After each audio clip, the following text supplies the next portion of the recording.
പ്രിയ പ്രേക്ഷകർക്ക് സീരിയൽ ന്യൂസിലേക്ക് സ്വാഗതം. കൂടുതൽ സീരിയൽ ന്യൂസുകൾ അതിവേഗം ലഭിക്കുന്നതിന് ഈ ചാനൽ സബ്സ്ക്രൈബ് ചെയ്യുക. ബെൽ ഐക്കൺ മറക്കാതെ ക്ലിക്ക് ചെയ്യുക. വീഡിയോ ഇഷ്ടമായി എങ്കിൽ ലൈക്ക് ചെയ്യാൻ മറക്കരുത്. വിചാരിച്ചതുപോലെ കാര്യങ്ങൾ നടക്കുന്നില്ല എന്നുള്ള തിരിച്ചറിവ് ഉണ്ടായതിനെ തുടർന്ന് ഇനി എന്താണ് ചെയ്യേണ്ടത് എന്നുള്ള ചോദ്യം ബാക്കിയാവുകയാണ് ക്രിഷിന്റെ മുന്നിൽ. മാനസയെ ജീവിതത്തിൽ നിന്ന് ഒഴിവാക്കുക അത്ര എളുപ്പമുള്ള കാര്യമല്ല എന്നുള്ള കാര്യം ഉറപ്പായതിനെ തുടർന്ന് ഇതിനൊരു സൊല്യൂഷൻ എത്രയും പെട്ടെന്ന് തന്നെ കണ്ടെത്തണം എന്ന ക്രിഷ് തീരുമാനമെടുത്തിരിക്കുകയാണ്. ഇതിന്റെ ഭാഗമായി കാര്യങ്ങൾ മുന്നോട്ട് നീക്കുന്നുവെങ്കിലും ക്രിഷിന്റെ ജീവിതത്തിൽ നിന്ന് മാനസ ഒഴിവാവുകയില്ല എന്നുള്ള കാര്യം മനസ്സിലാക്കിയിരിക്കുകയാണ് ക്രിഷ്. ഇതോടെ ഇനി എന്താണ് ചെയ്യേണ്ടത് എന്ന് ആലോചിക്കുന്ന ക്രിഷ് ഒറ്റ പോംവഴി മാത്രമേ ഉള്ളൂ എന്ന് തിരിച്ചറിയുകയും ചെയ്യുന്നു. കൺമണിയെ തൻ്റെ ജീവിതത്തിലേക്ക് കൊണ്ടുവരണം. എന്നാൽ മാത്രമാണ് മാനസയെ ഒഴിവാക്കാൻ സാധിക്കുകയുള്ളൂ. മറ്റ് ഏത് കാര്യം പറഞ്ഞാലും അത് അവളെ ഒഴിവാക്കുന്നതിനായി ഞാൻ ചെയ്യുന്ന കാര്യങ്ങളായിട്ട് കരുതുകയും അതുകൊണ്ട് തന്നെ അതൊന്നും വിശ്വസിക്കാതിരിക്കുകയും ചെയ്യുന്നു.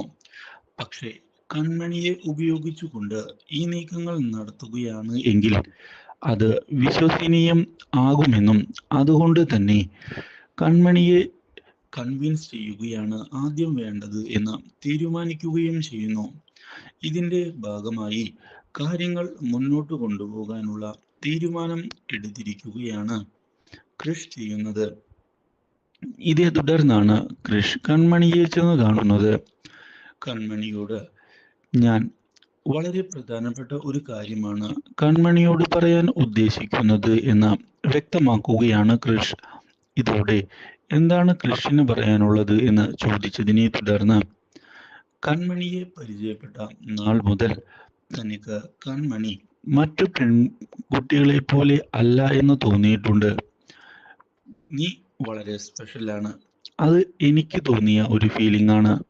മാത്രവുമല്ല കൺമണിയുമായി തല്ലുകൂടിയ ഓരോ നിമിഷവും ഞാൻ വളരെയധികം എൻജോയ് ചെയ്തിട്ടുമുണ്ട്. അതുകൊണ്ട് തന്നെ എനിക്ക് കൺമണിയോട് ഒരു പ്രത്യേക ഇഷ്ടം ഉണ്ട് എന്നുള്ള കാര്യം സത്യം തന്നെയാണ്. ഇപ്പോഴാണ് ഞാൻ യഥാർത്ഥത്തിൽ എന്തുകൊണ്ടാണ് അങ്ങനെയൊക്കെ സംഭവിച്ചത് എന്നുള്ള സത്യം തിരിച്ചറിയുന്നത്. ഇത് കേട്ട കൺമണി സാർ എന്തൊക്കെയാണ് പറയുന്നത് എന്ന് ചോദിക്കുന്നു. ഇതോടെ കൺമണിയോട് ഞാൻ പറയുന്നത് പൂർണ്ണമായി കേൾക്കണം എന്നുള്ള കാര്യം ആവശ്യപ്പെടുകയാണ് ക്രിഷ്. കൺമണിയെ എനിക്ക് ഇഷ്ടമാണ്. ഞാൻ കൺമണിയെ വിവാഹം കഴിക്കാനും ആഗ്രഹിക്കുന്നുണ്ട്. ഈ കാര്യം കൺമണിയോട് തുറന്നു പറഞ്ഞില്ല എങ്കിൽ ഞാൻ എന്നോട് ചെയ്യുന്ന ഒരു നെറുകേടായി തോന്നുമെന്നും അതുകൊണ്ട് തന്നെയാണ് ഞാൻ ഈ കാര്യങ്ങൾ കൺമണിയോട് ഇപ്പോൾ പറയുന്നതിനായി വന്നിരിക്കുന്നത്. കൺമണിയെ ഞാൻ സ്നേഹിക്കുന്നുണ്ട്. കൺമണിയുടെ ജാതകത്തിലെ ദോഷമോ മറ്റൊന്നുമോ നോക്കുന്നതിനായി ഞാൻ തയ്യാറല്ല. കൺമണി എന്നെ സ്നേഹിക്കുന്നുണ്ടോ എന്നുള്ള ഒരു കാര്യം മാത്രമാണ് എനിക്ക് അറിയേണ്ടത്. കൺമണിയുടെ തീരുമാനം എന്തായാലും എന്നെ അറിയിക്കാൻ മറക്കരുത്. ഞാൻ കൺമണിയുടെ തീരുമാനം അറിയുന്നതിനായി കാത്തിരിക്കുകയാണ്. ഇത് കേൾക്കുന്ന കൺമണി ഞാൻ സാറിനെ സ്നേഹിക്കുന്നില്ല എന്നുള്ള കാര്യം സത്യം തന്നെയാണ് എന്ന് തുറന്നു പറയുകയാണ്. എനിക്കതിന് സാധിക്കുകയുമില്ല. സാറിനെ പോലെയുള്ള ഒരു ഹൈ ലെവൽ ഫാമിലിയുമായുള്ള ബന്ധം ഞങ്ങൾക്ക് ഒട്ടും യോജിക്കുന്നതല്ല. ഈ കാര്യം കേട്ടതിനെ തുടർന്ന് ക്രിഷ് ഞാനിത് മാനസയെ ഒഴിവാക്കുന്നതിന് വേണ്ടി പറയുകയാണ് എന്ന് കരുതിയാണ് നീ ഇങ്ങനെ പറയുന്നത് എങ്കിൽ കാര്യങ്ങൾ അങ്ങനെയല്ല. എനിക്ക് നിന്നെ യഥാർത്ഥത്തിൽ ഇഷ്ടമായതുകൊണ്ട് തന്നെയാണ് ഞാൻ ഇങ്ങനെയൊരു കാര്യം പറയുന്നത്. അല്ലെങ്കിൽ ഒരിക്കലും ഞാൻ ഇങ്ങനെയുള്ള ഒരു കാര്യം നിന്നോട് പറയുകയില്ല. ഞാൻ അങ്ങനെയൊരു മണ്ടത്തരം കാണിക്കുമെന്ന് നിനക്കും തോന്നുന്നുണ്ടോ?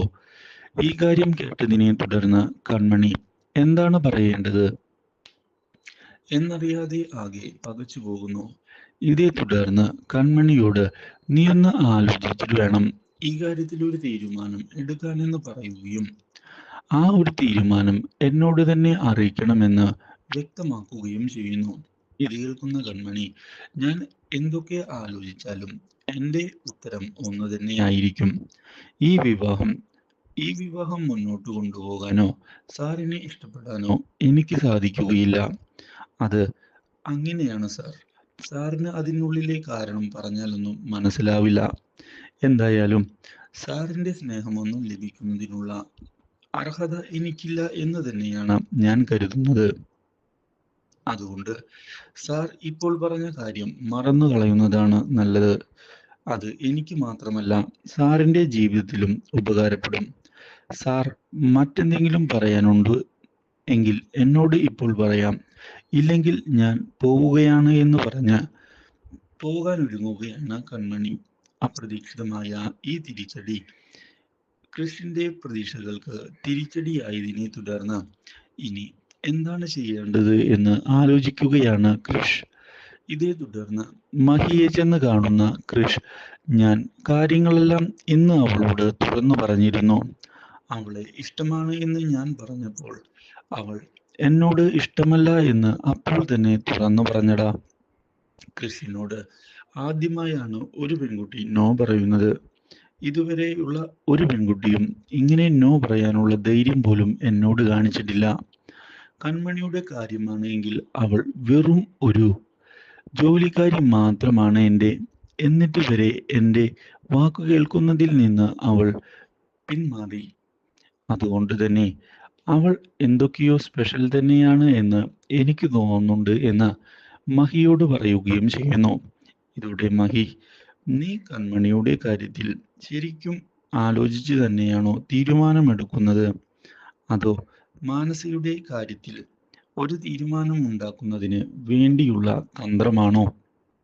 ഇത് കേൾക്കുന്ന ക്രിഷ്, ഞാൻ ആദ്യം മാനസയെ ഒഴിവാക്കുന്നതിന് വേണ്ടി തന്നെയാണ് അവളെ ഉപയോഗിക്കുന്നത്.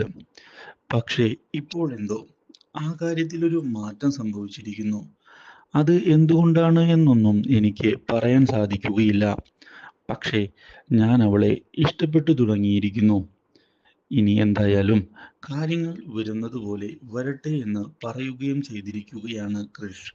ഇതേസമയം വീട്ടിലെത്തിയ കൺമണിയുടെ മനസ്സിലേക്ക് ക്രിഷ് ഇഷ്ടമാണ് എന്ന് പറഞ്ഞ കാര്യങ്ങൾ കടന്നു വരികയാണ്. ഇതോടെ കൺമണിയാകെ അസ്വസ്ഥയാകുന്നു. Do like, share and subscribe.